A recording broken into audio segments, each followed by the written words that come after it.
వినుకొండ పరిధిలో గుండ్లకమ్మ నదిని సందర్శించిన నీటిపారుదల శాఖ మంత్రి నిమ్మల రామానాయుడు. ఇక పూర్తి సమాచారం మేరకు పల్నాడు జిల్లా వినుకొండ నియోజకవర్గం వినుకొండ పట్టణ పరిధిలోని గుండ్లకమ్మ నదిని ఆంధ్రప్రదేశ్ నీటిపారుదల శాఖ మంత్రి నిమ్మల రామానాయుడు బుధవారం మధ్యాహ్నం 2 గంటల సమయంలో భాగంగా సందర్శించారు. అలానే ఈ కార్యక్రమంలో భాగంగా వినుకొండ పట్టణ పరిధిలో చెక్ డ్యాంల విషయంలో ఓ మంచి నిర్ణయం తీసుకోవడం జరుగుతుందని మంత్రి తెలియజేశారు. వినుకొండ పట్టణంలోని పలు అంశాలపై ఎమ్మెల్యే జీవి ఆంజనేయులు సమీక్షించారు. ఈ కార్యక్రమంలో పలువురు నాయకులు తదితరులు పాల్గొనడం జరిగింది. దాహార్తి అవసరమైతే నిమ్మల రామానాయుడు గారితో మంత్రి గారితో మాట్లాడితే వెంటనే చొరవ తీసుకొని ముఖ్యమంత్రి గారితో మాట్లాడి అలాగే వాళ్ళ డిపార్ట్మెంట్ అందరితో మాట్లాడి డెడ్ స్టోరేజ్లో ఉంటే నాగార్జున సాగర్ నీళ్లు మేము ఇవ్వలేమనే పరిస్థితిలో కూడా మనకి నీళ్లు రప్పించారు. 5 టీఎంసీలు తీసుకొచ్చినందువల్ల మన వినుకొండ చెరువే కాకుండా అనేక ఒంగోలు దాకా అన్ని ప్రకాశం జిల్లాలో చెరువులు అన్ని మంచినీళ్ళ చెరువులు కూడా మనం నింపుకున్నాం. ఈరోజు ప్రజలకు దాహార్తి తీర్చగలిగాం.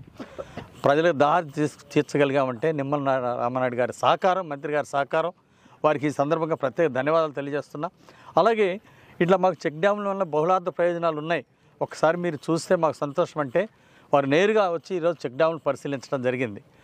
భవిష్యత్తులో ప్రతి 10 కిలోమీటర్లకు ఒకటి కూడా ఈ వినుకొండ ప్రాంతంలో చెక్ డ్యాములు నిర్మించి అది రైతులకి ఆర్డబ్ల్యూఎస్ స్కీమ్స్ మంచినీళ్ళకి ఉపయోగంగా తీర్చిదిద్దుతామని చెప్పేసి మంత్రి గారు హామీ ఇచ్చినందుకు ధన్యవాదాలు. అదేవిధంగా మెయిన్ కెనాల్ నుండి మనకు తూము లేదు. అంటే ఇది 36 కిలోమీటర్లు. ఆ తర్వాత ప్రకాశం జిల్లా కూడా ఈ కాలం ఉంది. అంటే రైతులు ఆర్డబ్ల్యూఎస్ స్కీమ్స్ ఎన్నో దీని మీద ఈ గుండ్లకమ్మ వాగులో వచ్చే ఎన్ఎస్పి కాలం లీకేజ్ వాటర్ మీద ఆధారపడ్డారు.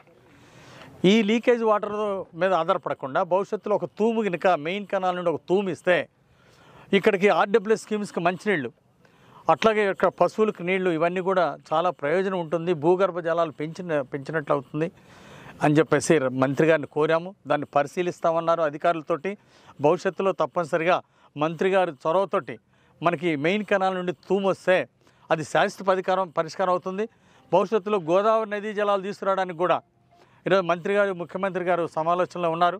ఆ గోదావరి నీళ్ళు వచ్చినప్పుడు కూడా ఈ మెయిన్ కెనాల్కి తూము ఇచ్చినట్టయితే ఈ చెక్ డ్యాములన్నీ కూడా గోదావరి నీళ్ళతో నింపుకోవడానికి అవకాశం ఉంటుంది భవిష్యత్తులో. అలాగే వర్షపు నీళ్ళు నిలబెట్టుకోవడానికి అవకాశం ఉంటుంది. ఆ విధంగా తప్పనిసరిగా భవిష్యత్తులో మంత్రి గారు సహకారం కోరాం. చెక్ డ్యాములు కావాలని మెయిన్ కెనాల్ నుండి దొండపాడు చెరువు, అలాగే ఈపూరు చెరువుకి, అలాగే ఈ గుండ్లకమ్మ వాక్కి మెయిన్ కెనాల్ నుండి తూములు అడిగాము. గతంలో పెదకంచెర్ల చెరువుకి ఏ విధంగా అయితే తూము ఇచ్చారో అదేవిధంగా కనవల చెరువుకి అక్కడ చెరువులు నింపడానికి ఏ విధంగా అయితే మెయిన్ కెనాల్ నుండి తూము ఇచ్చారో ఈ తూములు కూడా ఇస్తే అంటే రైతాంగానికి, ప్రజలకి చాలా ఉపయోగపడుతుంది మంచినీళ్ళ స్కీములకి. ఆ విధంగా మంత్రి గారిని కోరటం జరిగింది. దీన్ని తప్పనిసరిగా అధికారులతో పరిశీలన చేసి వారు చేస్తారని హామీ ఇవ్వడం జరిగింది. మంత్రి గారికి ప్రత్యేక ధన్యవాదాలు. ఈరోజు వారు స్వయంగా వచ్చి పరిశీలించి హామీ ఇచ్చినందుకు వారికి ప్రత్యేక ధన్యవాదాలు తెలియజేస్తున్నారు.